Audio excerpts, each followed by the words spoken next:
आदाब। आप देख रहे हैं कश्मीर पेन टेलीविज़न की उर्दू सर्विस। मैं हूं अमरीन और अब पेश हैं जुमेरात 14 मई की जम्मू और कश्मीर, मुल्क और दुनिया भर की अहम खबरें। नेशनल कॉन्फ्रेंस के सदर डॉक्टर फारूक अब्दुल्ला ने ब्रिक्स से मुतालिक जारी सफारती रवाबित का खैर मकदम करते हुए आलमी सतह पर बढ़ती हुई कशीदगी के दरमियान अमन की अपील की है। श्रीनगर में मीडिया से गुफ्तगू करते हुए उन्होंने पाकिस्तान के साथ जंग के बजाय मुज़ाकरात की हिमायत की और राष्ट्रीय स्वयंसेवक संघ की जानिब से बातचीत के लिए जाहिर की गई आमादगी का भी खैर मकदम किया। उन्होंने वज़ीर आज़म नरेंद्र मोदी की किफ़ायत शारी की अपील की हिमायत करते हुए कहा कि मुल्क को ईंधन से मुतालिक चैलेंजेस का सामना है और इस वक्त इज्तिमाई जिम्मेदारी निभाने की ज़रूरत है। इधर लेफ्टिनेंट गवर्नर मनोज सिन्हा ने आज कपवाड़ा के टंगदार इलाके में SM हिल पर शौर्य गाथा कॉम्प्लेक्स का इफ्तिताह किया। इस मंसूबे का मकसद जंगी सयाहत को फ़रोग़ देना और भारतीय फ़ौजियों की कुर्बानियों और बहादुरी की यादगार को महफूज रखना है। लेफ्टिनेंट गवर्नर ने कहा कि ये कॉम्प्लेक्स सरहदी इलाकों में सयाहत, होम स्टे, मकामी दस्तकारी और नौजवानों के लिए रोज़गार और कारोबार के नए मौके भी पैदा करेगा। एक और अहम पेशरफ्त में जम्मू कश्मीर की वज़ीर सेहत सकीना ईतू ने मुबैना नीट UG 2026 पेपर लीक मामले की शफ़ाफ़ तहकीकात का मुतालबा किया है। उन्होंने कहा कि बदउनवानी की वजह से काबिल और मेहनती तलबा का मुस्तकबिल मुतासर नहीं होना चाहिए और इम्तिहानी निज़ाम की साख को नुकसान पहुंचाने वालों के खिलाफ सख्त कार्रवाई होनी चाहिए। इधर श्रीनगर म्यूनिसिपल कॉरपोरेशन ने अवाम से मरदमशुमारी 2027 के अमल में मुकम्मल ताउन की अपील की है। SMC कमिश्नर फजलुल इलाही हसीब ने कहा कि दुरुस्त आदादोशुमार, बेहतर शहरी मनसूबाबंदी, बुनियादी ढांचे की तरक्की, फलाही स्कीमों और अवामी वसाइल की मुनसिफाना तकसीम के लिए निहायत ज़रूरी हैं।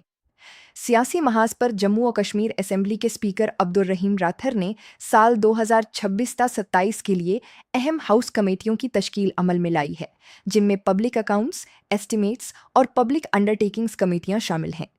Surjit Singh Salafia public accounts committee, Nazir Ahmad Khan Gareji estimates committee, जबकि Mir Saifullah public undertakings committee की क़यादत करेंगी। इसके अलावा दीगर कई कमेटियां भी सियासी जमातों के इत्तिफाक़ी राय से तश्कील दी गई हैं। ताहम इन कमेटियों की तश्कील पर सियासी तनाज़ा भी शिद्दत इख्तियार कर गया है। भारतीय जनता पार्टी के रहनुमा और कायदे हिज़्ब इख्तिलाफ सुनील शर्मा ने खबरदार किया है कि पार्टी हाउस कमेटियों का बाइकआउट कर सकती है। उन्होंने स्पीकर पर हुक्मरान इत्तेहाद को तरजीह देने का इल्ज़ाम आयद करते हुए कहा कि असम्बली ने 29 नशिस्तें होने के बावजूद भारतीय जनता पार्टी को मुनासिब नुमाइंदगी नहीं दी गई। मुआशी खबरों में भारत में होलसेल प्राइस इन्फ्लेशन अप्रैल में बढ़कर 8.30% तक पहुंच गई है, जो मार्च में 3.88% थी।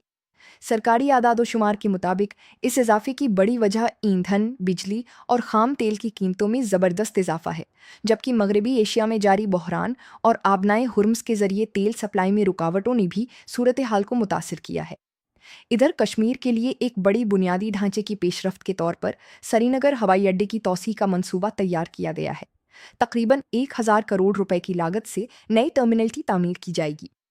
हुक्काम के मुताबिक इस मंसूबे से मुसाफिरों की सहूलियात, हवाई अड्डे की गुंजाइश और सयाहती आमद-ओ-रफ्त में नुमायां बेहतरी आएगी। तालीम से मुतालिक खबरों में directorate of school education Kashmir ने मुख्तलिफ चीफ एजुकेशन अफसरान की जानिब से सीनियर असिस्टेंट्स के गैर मजाज तबादलों और तैनातियों को मनसूख कर दिया है। महकमा ने तमाम मुतासरा मुलाजिमीन को फौरी तौर पर अपनी असल तैनातियों पर वापस रिपोर्ट करने की हिदायत दी है और आइंदा बग़ैर इजाज़त ऐसे अहकामात जारी न करने की तंबीह भी की है। और आखिर में उत्तर प्रदेश में शदीद आंधी, बारिश, जालाबारी और आसमानी बिजली गिरने के वाक़यात में कम अज़ कम 79 अफराद हलाक हो गई हैं। दर्जनों अफराद ज़ख्मी, जबकि कई मकानात और मवेशी भी मुतासिर हुई हैं। हुक्काम के मुताबिक बेशतर अमवात दीवारें गिरने और दरख्त उखड़ने के बाइस पेश आईं, जबकि रियासती हुकूमत ने मुतासिरा ख़ानदानों के लिए फ़ौरी इमदाद और मुआवजे का ऐलान किया है। फ़िलहाल इतना ही। मज़ीद ख़बरों और ताज़ा अपडेट्स के लिए जुड़े रहिए कश्मीर पेन टेलीविज़न की उर्दू सर्विस के साथ। अल्लाह हाफ़िज़।